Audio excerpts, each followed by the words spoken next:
kisah Abraham dan Ishak di Gunung Moria ini itu berbicara satu sisi adalah ujian iman bagi Abraham, sisi lain itu juga berbicara tentang sebuah nubuatan. Ya, nah nubuatan apa? Nubuatan yang menegaskan kembali nubuatan Taman Eden.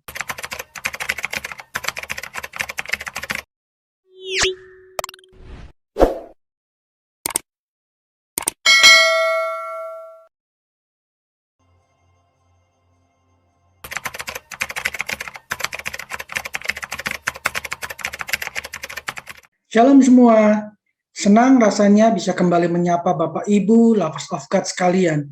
Saya berdoa setiap Anda Lovers of God dalam keadaan baik-baik saja. Nah, mari siapkan hati kita untuk kita lebih lagi mengenal Tuhan kita lewat kebenaran akan firman-Nya. Mari kita siapkan hati kita. Kali ini kita akan sama-sama mau membahas tentang nubuatan Gunung Moria. Saya percaya kata Gunung Moria ini sudah sering kita dengar, ya. Nah, permasalahannya begini, apakah kita menangkap apa yang Tuhan sedang sodorkan, apa yang sedang Tuhan sampaikan lewat Gunung Moria? Ternyata Gunung Moria ini adalah suatu nubuatan. Nah, seperti apa dan bagaimana? Mari kita lanjutkan pelajaran kita. Gunung Moria itu selalu tidak bisa dilepaskan dari namanya pengorbanan. Ada korban. Nah, korban di Gunung Moria ini tidak bisa dilepaskan dari kisah Abraham dan kisah Ishak akan anaknya. Dari mana kita tahu? Dari Kejadian 22 ayat yang kedua sampai yang ketiga. Demikian firman Tuhan, firman-Nya, ambillah anakmu yang tunggal itu yang engkau kasihi, yakni Ishak. Pergilah ke tanah Moria dan persembahkanlah dia di sana sebagai korban bakaran pada salah satu gunung yang akan kukatakan kepadamu. Keesokan harinya, pagi-pagi bangunlah Abraham. Ia memasang pelana keledainya dan memanggil 2 orang bujangnya beserta Ishak anaknya. Ia membelah juga kayu untuk korban bakaran itu, lalu berangkatlah ia dan pergi ke tempat yang dikatakan Allah kepadanya. Nah, kisah pengorbanan Gunung Moria ini berbicara tentang apa? Berbicara tentang Abraham, di mana Abraham diperintahkan Tuhan untuk mengorbankan Ishak anaknya yang tunggal. Nah, perhatikan baik-baik Bapak Ibu. Di sini jelas sekali dikatakan anakmu yang tunggal. Kenapa? Nah, nanti kita akan lihat korelasinya. Ya. Tuhan menyuruh Abraham untuk mempersembahkan Ishak anaknya yang tunggal. Kisah Gunung Moria ini adalah kisah di mana Tuhan memerintahkan Abraham untuk, tanda kutip, mempersembahkan Ishak akan anaknya. Nah, tetapi kalau kita baca Alkitab kita dengan seksama, maka kita akan melihat dengan jelas bahwa pada akhirnya yang dikorbankan di Gunung Moria itu bukanlah Ishak. Ya kan? Melainkan apa? Melainkan domba jantan yang Tuhan sediakan sendiri. Seperti perkataan dari Abraham ketika Abraham ditanya oleh Ishak, kayu bakar sudah ada, api sudah ada, di mana korbannya Bapak? Ya, Abraham menjawab, nanti Tuhan akan sediakan. Wow, luar biasa. Nah, kalau kita pelajari domba jantan yang Tuhan sediakan, itulah yang jadinya dikorbankan. Nah, Kejadian 22 ayat yang ke-13 berkata, lalu Abraham menoleh dan melihat seekor domba jantan di belakangnya, yang tanduknya tersangkut dalam belukar. Abraham mengambil domba itu, lalu mengorbankannya sebagai korban bakaran, pengganti anaknya. Garis bawahi Bapak Ibu kata pengganti anaknya. Kenapa? Nanti kita akan pelajari bersama-sama. Nah, sekarang pertanyaan yang timbul adalah, kenapa Tuhan suruh Abraham itu mempersembahkannya di Gunung Moria. Ya kan, di tanah Moria, di salah satu gunung yang ada di sana. Boleh kita katakan Gunung Moria. Kenapa Tuhan perintahkan Abraham itu mempersembahkan di Gunung Moria? Ada apa dengan Gunung Moria? Ternyata Bapak Ibu, Moria itu artinya chosen by God. Yang boleh diartikan dipilih dan ditentukan oleh Allah. Artinya Tuhan sendiri yang menetapkan kenapa kisah Abraham dan Ishak ini harus ada di Gunung Moria. Karena Gunung Moria itu berbicara chosen by God. Dipilih dan ditentukan oleh Allah. Nah, berbicara tentang korban, itu artinya sepenuhnya hak prerogatif Tuhan. Kenapa? Chosen by God. Artinya harus ikuti caranya Tuhan, harus ikuti kemauannya Tuhan. Chosen by God, bukan chosen by us. Ya, ketika bicara korban itu harus ikuti apa maunya Tuhan, bagaimana caranya Tuhan. Lalu korban Gunung Moria itu sebenarnya ujian iman Abraham kah atau sebuah nubuatan? Sering kita dengar bahwa pengorbanan Ishak, kisah rencana pengorbanan Ishak di Gunung Moria ini adalah ujian iman dari Abraham. Betul ya? Nah, tetapi ada sisi lain dari kisah ini. Kisah ini juga bicara tentang sebuah nubuatan. Ya, makanya judulnya adalah Nubuatan Gunung Moria. Jadi kisah Abraham dan Ishak di Gunung Moria ini itu berbicara satu sisi adalah ujian iman bagi Abraham, sisi lain itu juga berbicara tentang sebuah nubuatan. Ya, nah nubuatan apa? Nubuatan yang menegaskan kembali nubuatan Taman Eden. Sebelumnya kita lihat ujian iman Abraham, bagaimana Abraham diuji dan apakah Abraham lulus? Yuk kita baca dalam Kejadian 22 ayat yang ke-12. Lalu ia berfirman, jangan bunuh anak itu dan jangan kau apa-apakan dia, sebab telah ku ketahui sekarang bahwa engkau takut akan Allah dan engkau tidak segan-segan untuk mengorbankan anakmu yang tunggal kepadaku. Jadi Gunung Moria, kisah Abraham dan Ishak di Gunung Moria ini, sisi ujian iman Abraham menang, Abraham lulus akan ujian imannya. Nah, sekarang kita lihat sisi lainnya, yaitu sisi nubuatan. Di situ dikatakan nubuatan Gunung Moria itu adalah nubuatan yang menegaskan kembali nubuatan Taman Eden. Apa itu nubuatan Taman Eden? Nubuatan Taman Eden itu bicara tentang nubuatan tentang penebusan manusia dari kuasa hutang dosa. Proto-evangelium. Proto-evangelium ini adalah nubuatan ketika Adam dan Hawa jatuh dalam dosa. Tuhan menubuatkan satu hari Tuhan akan tebus manusia. Dari mana kita tahu? Kejadian 3 ayat yang ke-21 berkata, dan Tuhan Allah membuat pakaian dari kulit binatang. Untuk siapa? Untuk manusia. Siapa manusia ini? Adam, karena Adam itu bahasa Ibraninya artinya manusia. Ya, kulit binatang untuk manusia dan untuk istrinya itu. Lalu mengenakannya kepada mereka. Ada kulit binatang yang dipersiapkan Tuhan sebagai pakaian Adam dan Hawa kala itu. Binatang dikuliti, pasti binatang itu mati. Dan ketika binatang itu mati dikuliti, pasti ada darah yang tercurah.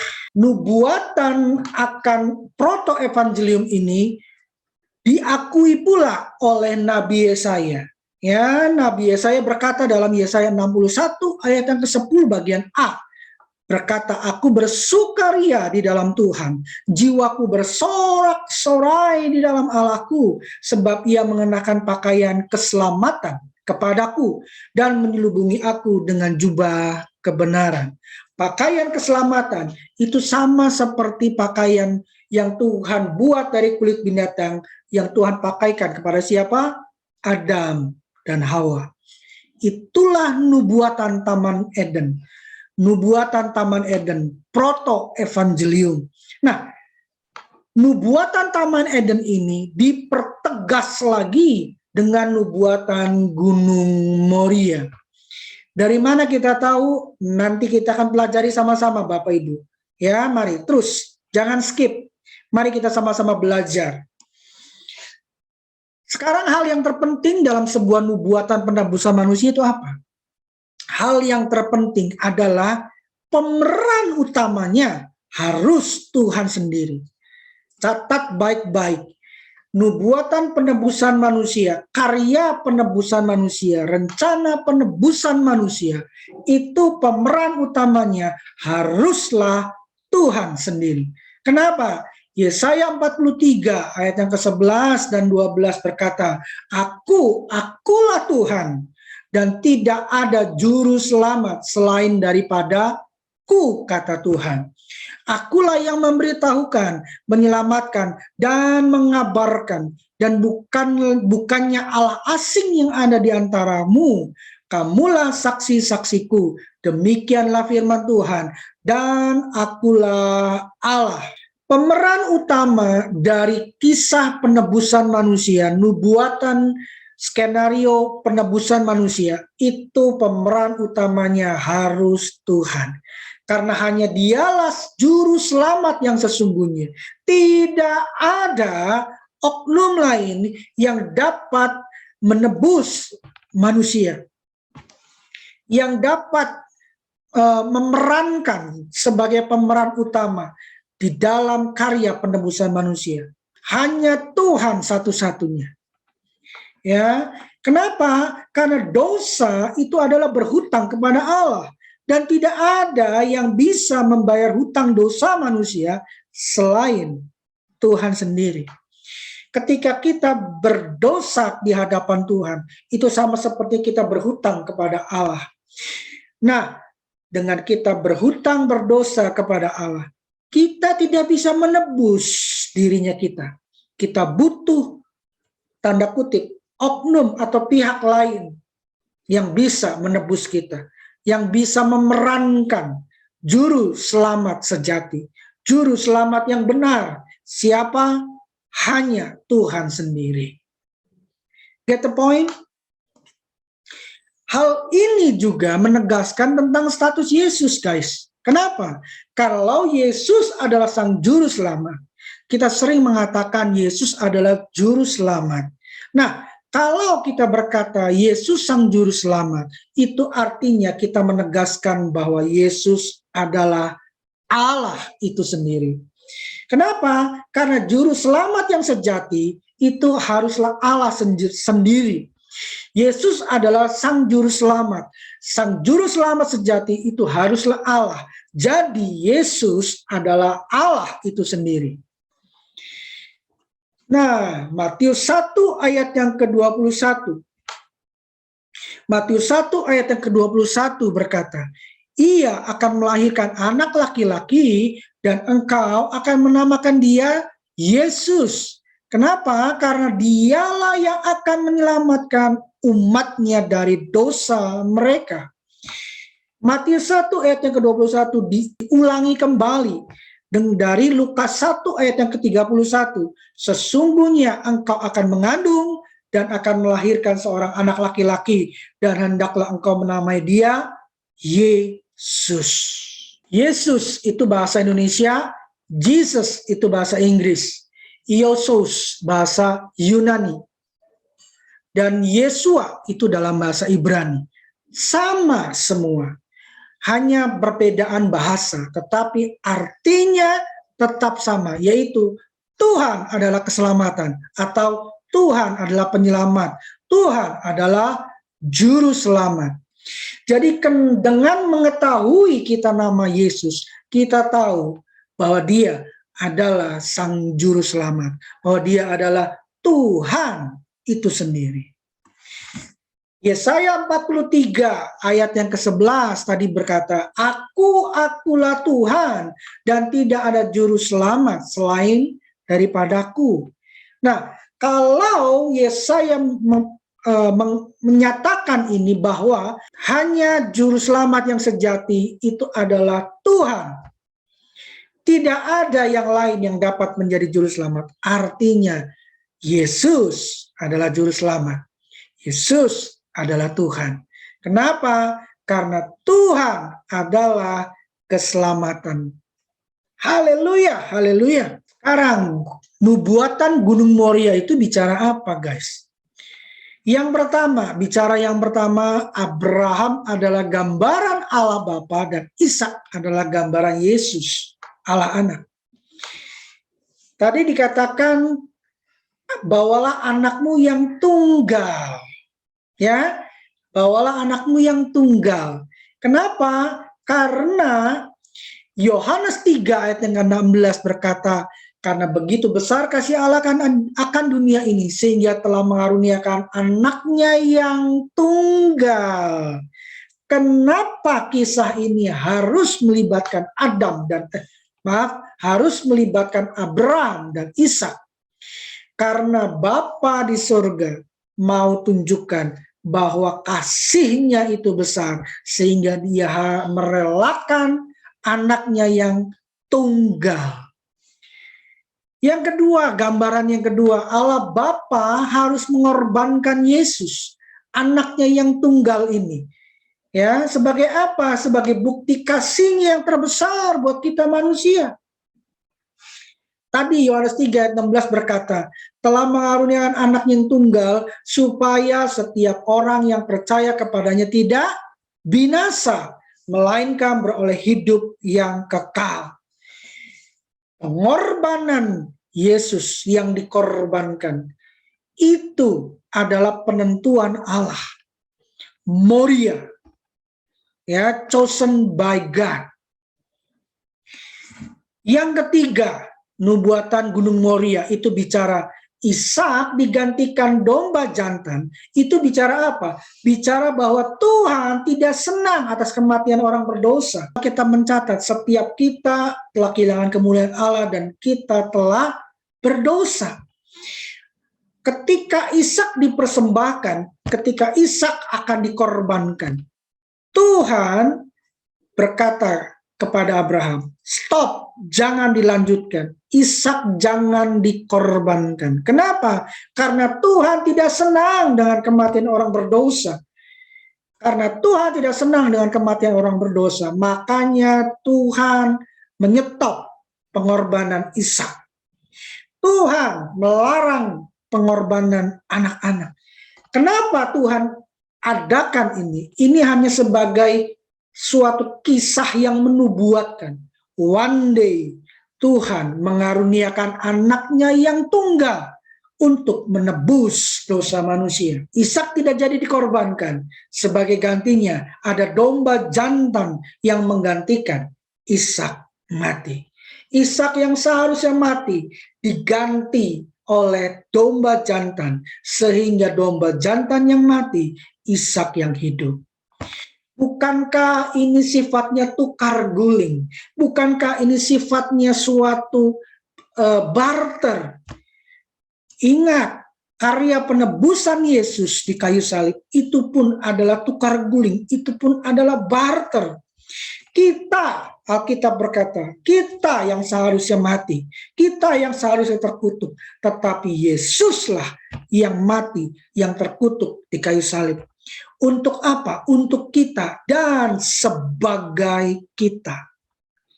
Itu sama artinya dengan Ishak digantikan dengan domba jantan. Kejadian 22 ayat yang ke-13. Lalu Abraham menoleh dan melihat seekor domba jantan di belakangnya yang tanduknya tersangkut dalam belukar. Abraham mengambil domba itu lalu mengorbankannya sebagai korban bakaran pengganti anaknya. Ishak tidak jadi mati, domba jantan yang mati. Yang hidup dan yang mati terjadi pertukaran. Itulah yang terjadi ketika Yesus mati di kayu salib. Ada amin Bapak Ibu? Yang keempat, nubuatan Gunung Moria itu bicara apa? Domba jantan adalah gambaran Yesus sang anak domba Allah. Yesus sang anak domba Allah, penebus dosa manusia. Allah sendiri yang menebus dosa dengan menjadikannya sebagai domba jantan, tanda kutip, pengganti Ishak, gambaran dari umat manusia. Ishak adalah gambaran dari umat manusia, dan domba jantan ini adalah gambaran dari Yesus. Ishak tidak jadi mati, domba jantan yang mati. Kita umat manusia tidak jadi mati. Yesus menebus dosa-dosa kita. Tetapi ingat, karya salibnya itu hanya berlaku buat siapa? Betul berlaku untuk semua manusia. Karena Yohanes 3 ayat 16 berkata bahwa Tuhan mengasihi dunia ini. Tetapi ingat, hanya yang percaya dan menerima Dia, maka karya salibnya itu akan berdampak. Mari lanjut, Yohanes 1 ayat yang ke-29. Pada keesokan harinya, Yohanes melihat Yesus datang kepadanya dan ia berkata, lihatlah anak domba Allah yang menghapus dosa manusia. Yohanes mendeklarasikan bahwa Yesus adalah anak domba Allah. Artinya Yesus memang sudah dipersiapkan dari awalnya. Ketika Yesus lahir ke dunia, itu sebagai anak domba Allah. Untuk apa? Untuk menghapus dosa manusia. Untuk apa? Untuk menebus dosa manusia. Untuk menebus dosa dunia. Nah, domba jantan yang gambaran Yesus itu ditentukan oleh Tuhan untuk menebus dosa manusia. Nah, makna akan korban Gunung Moria. Kalau tadi kita lihat nubuatannya berbicara apa, sekarang kita lihat apa sih maknanya. Ya, makna korban Gunung Moria ini apa? Sebelumnya kita baca dalam Roma 3 ayat yang ke-23. Karena semua orang telah berbuat dosa. Mungkin ada yang berkata, saya tidak berbuat dosa apa-apa. Tetapi ada dosa turunan yang dari opung-opungnya opung kita. Siapa? Adam. Karena dosa satu orang Adam yang membuat semua generasi manusia menjadi berdosa. Tetapi karena dengan satu Adam yang terakhir, yaitu Yesus, kita diselamatkan. Nah, Roma 3 ayat yang ke-23 ini berkata, semua orang telah berbuat dosa dan telah kehilangan kemuliaan Allah. Roma 6 ayat yang ke-23 itu adalah akibat dari perbuatan dosa yang dinyatakan oleh Roma 3 tadi. Ya, Roma 6 ayat 23 berkata, sebab upah dosa ialah maut. Apa artinya maut? Kematian. Kematian apa? Kematian kekal. Kematian selama-lamanya. Sebab upah dosa ialah maut, tetapi kasih karunia Allah ialah hidup yang kekal dalam Kristus Yesus, Tuhan kita. Ya, tadi Ishak yang harusnya dikorbankan. Ya, Ishak harus mengalami kematian, tetapi domba jantan menggantikannya. Demikian pula tadi Roma 6 berkata, upah dosa adalah maut. Kita yang berdosa harusnya kita mati kekal. Tetapi karena ada korban darah Yesus, anak domba Allah, kita menjadi hidup, dan hidup kita hidup yang kekal di dalam Kristus Yesus. Haleluya, haleluya, haleluya. Setiap orang berdosa harus mati. Pertanyaannya, apakah Allah senang dengan kematian orang berdosa? Apakah Allah senang? Tuhan tidak senang dengan kematian orang berdosa. Dari mana kita tahu? Yeskiel 18 ayat yang ke-23. Apakah aku, kata Tuhan, berkenan kepada kematian orang fasik? Demikianlah firman Tuhan Allah. Bukankah kepada pertobatannya supaya ia hidup? Dari ayat ini kita menyimpulkan bahwa Tuhan tidak senang dengan kematian orang berdosa. Tuhan tidak senang dengan kematian orang fasik. Karenanya Dia sediakan anak domba Allah yang Tuhan tetapkan sendiri, juru selamat yang Tuhan tetapkan sendiri, the chosen by God. Untuk apa? Untuk menebus dosa-dosa kita. Ishak digantikan domba jantan adalah gambaran Allah Bapa memberikan Yesus yang tunggal sebagai domba Allah penebus dosa manusia. Ya, ingat Yohanes 1 ayat yang ke-29. Yohanes Pembaptis mendeklarasikan bahwa Yesus, lihatlah anak domba Allah yang menghapus dosa manusia. Pernyataan Yohanes ini begitu eksplisit bahwa Yesus adalah sang anak domba Allah. Dialah tanda kutip domba jantan yang dipersiapkan Tuhan. Untuk apa?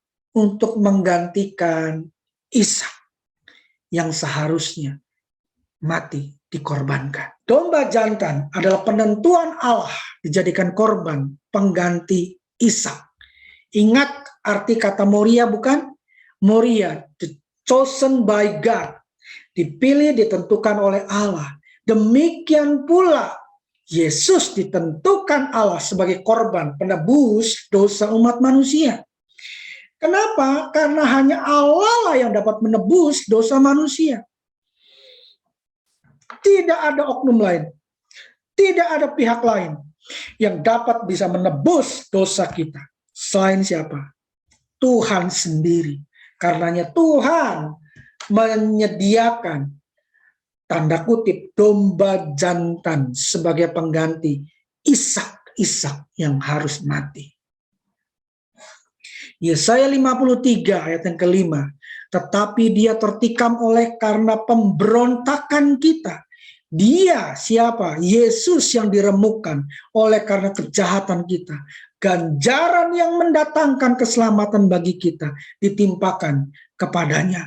Dan oleh bilur-bilurnya kita menjadi sembuh. Yesaya secara eksplisit berkata, terjadi pertukaran. Kita yang harusnya tertikam, tetapi justru Yesuslah yang tertikam. Kenapa? Seperti domba jantan yang dipersiapkan Tuhan untuk menggantikan Ishak.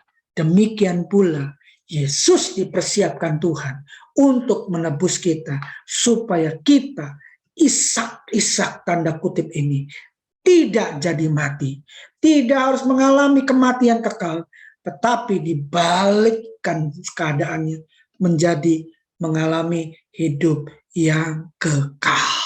Ada amin lah sobat. Mari kita renungkan. Jika Allah sedemikian menunjukkan kasih-Nya kepada kita, apakah kita menganggapnya angin lalu? Sejak Adam dan Hawa jatuh dalam dosa, Tuhan sudah menubuatkan bahwa satu hari, one day, dia akan tebus manusia kembali. Itulah proto-evangelium, ya, nubuatan Taman Eden. Dan itu sudah dia lakukan. Kapan? Di kayu salib, lebih dari 2000 tahun yang lalu. Dan itu digenapinya ketika dia berkata, it is finished. Sudah selesai. Itulah sama seperti domba jantan yang dikorbankan, pengganti Ishak. Haleluya, haleluya, haleluya. Sekarang pertanyaannya, sudahkah kita terima keselamatannya?